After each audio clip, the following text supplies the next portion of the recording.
Hello and welcome to the Property News Show, where every week we discuss the news and stories that affect landlords and investors in the UK. This week we'll be finding out why a quarter of all landlords are planning on selling this year, why rents and wages are hitting record highs, and we break some of the misconceptions about the booming HMO market.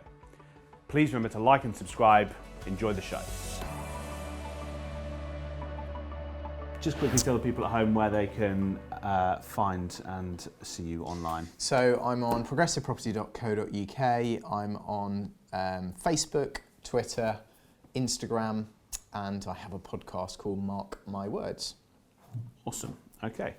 Firstly, we have a story that for the first time in a while, rental increase in percentage is less than wage increase. So we've had an increase of average 2.6% in rents, but 3.8% in wage, which that's a good thing, right, Mark?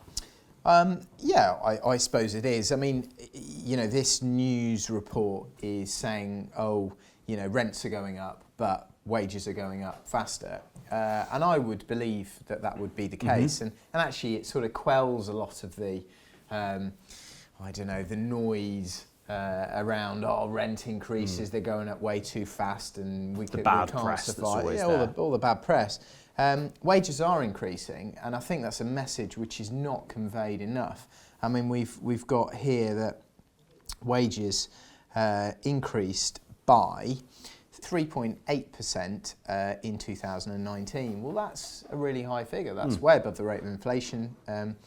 CPI is running at 1.5 inflation, so it's really outstripping that. And I would say the story here is more about such big wage increases rather than rental increases being low, because rent increases are really good at the moment.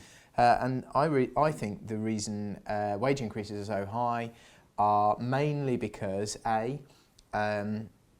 we've got less sort of immigration, less sort of people coming from the EU just because of the negativity around us leaving the EU. So I would say certainly at the lower end, there is less supply of new employees, or so therefore wages have been rising. I think the minimum wage has increased significantly. So I think a lot of that is feeding through. And I think employers are not investing in capital, capital items, big long-term machinery, things to reduce the workforce and make them more efficiency, hence this productivity gap. Productivity has not been increasing because employers probably, have gone through a series of shocks. We had the recession, with the European debt crisis, then we've had Brexit, and it tends to make long-term investment decisions less likely, and companies put them off. So instead, they hire.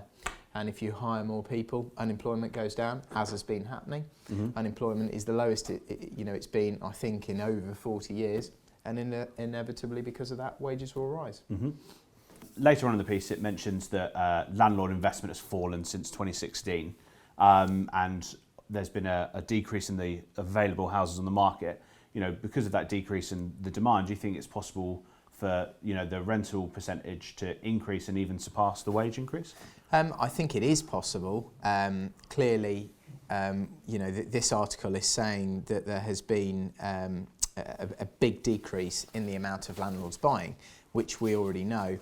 I think it's 13% of landlords this year say they're going to buy another property. Yeah, so I think there is a big opportunity for rents to rise. In a story we're about to talk about, a survey of 800 landlords have said that only 13% of them are expecting to buy another property this year, and about a third are expecting to sell properties.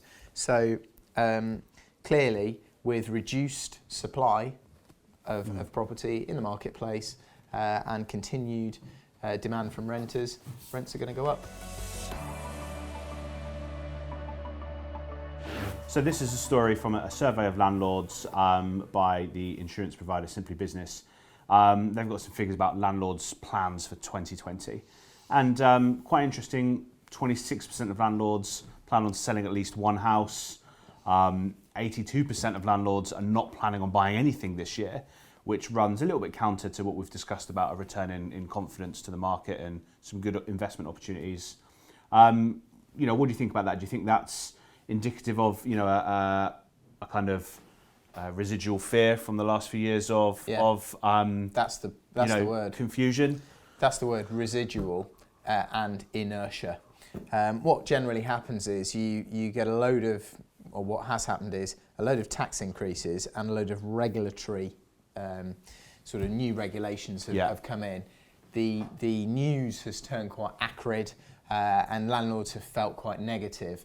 It then, if nothing happens, it still takes a few years for the confidence to return, because landlords probably want to feel like there aren't going to be any major new changes. So, just as human beings, we tend to start to feel better and maybe take more risk when we've had a preceding period of sort of stability. So I just think we're still, we're not all done. They're repealing the Section 21.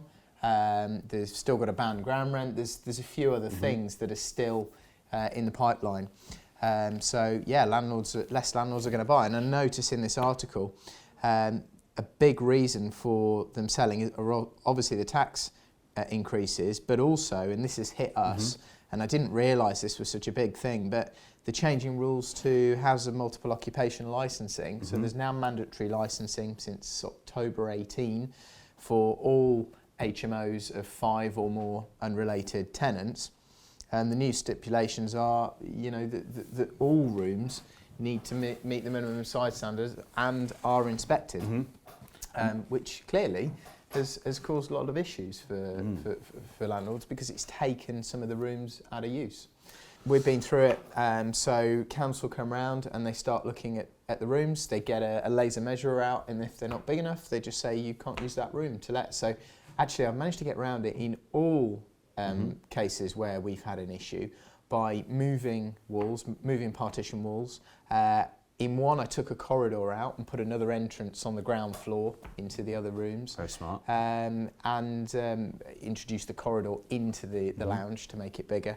And then, on another 2 rooms in another property, we've actually moved the wall out and taken sort of white goods away and moved them round into another part of the house. So there's a few things you have to do. So you just got to be smart. You've got to think a bit outside the box, because I think a lot of people wouldn't be as, I guess, innovative in their thinking. They see the layout as the layout, get told, and then a room's out of use. But obviously you're going as far, you're really looking at where the walls are, where the utilities and stuff are, to try and make sure you hit those minimum requirements. A third of landlords who are looking at new properties are looking to do them as HMOs, which are looked at as the most highest yielding, most profitable way to use a what would have previously been like a normal buy-to-let unit. The average yield here, although you hear lots of very positive things, says that average HMO yield is 6.5 and the average yield is 5.6. So it's only a 1% difference in yield on average. What do you think of this? Do you think there's a possibility of just there being too many HMOs out there? Could this flood the market, damage that at all? I hear that every few years, and you go through a period where there are a few extra rooms at times, not necessarily because of something like this, but then it tends to find itself again and the rooms fill up. Most of it is around how the quality of your rooms, how they are presented, how they are specified, and how close they are to major conurbations, and so that's normally gets sorted. What I find interesting about this is a HMO yield of 6.5% versus all property types, which would include mainly single lets at 5.6. If we're talking about gross yield, that's actually a worse gross yield than a single let at 5.6, because with a HMO you're paying all the utilities, of course, you're often paying a TV licence, obviously all the gas, the water, the electric, the internet, and increased wear and tear. So you would definitely want more than 1% extra on the yield to cover that. In fact, in my experience, it's more like 2 or 3%, depending on what it is, the values, everything like that. So I think that's quite interesting. I can see these guys are saying that it's increasing. what this might be is they know about more properties that are let on a HMO basis, because this is a lender, this is Paragon. And of course, there have been historically lots of landlords who just take out a mortgage for sort of on a single let basis, and then rent rooms out on a HMO basis. You know, it might be against the lender's terms and conditions, but let's be honest, lots of landlords have done that. I think as time has gone on, clearly mandatory licensing has been introduced onto most HMOs, all of them, you know, 5 or more. So lots of these landlords are having to license their properties. Therefore, lots of councils, when they landlords apply for the license, say who's the lender, and some of them check to see if they've got the correct mortgage. In addition to that, if they don't, you know, often they'll be buying a property which might be a HMO, and you know they're going to need to get it licensed. Often there's a central register that the council holds for all the properties that are licensed. So clearly lenders can have a look on that. So maybe Paragon are picking more of those up. And I think there is, whilst not all landlords are complying, I think more are. You know, it's hard to evict tenants now from a HMO if it's not properly licensed. In the county court, the judge will want to see the licence. So I think there's more of these sort of what were more independent nodes, and you know, the lender, the council, the local county court, they're joining it all up more. So landlords are needing to comply. Yeah. Okay, thank you very much, Mark. If you don't mind telling the viewers at home just one more time where they can find and follow you online. Yeah, progressiveproperty.co.uk, and on Facebook, Twitter and Instagram. And my podcast is Mark My Words. As always, thank you for watching the show. If you haven't already, like and subscribe to make sure you don't miss a single one of these. Leave your comments below. We love to hear what you have to say about our stories. We'll see you next week.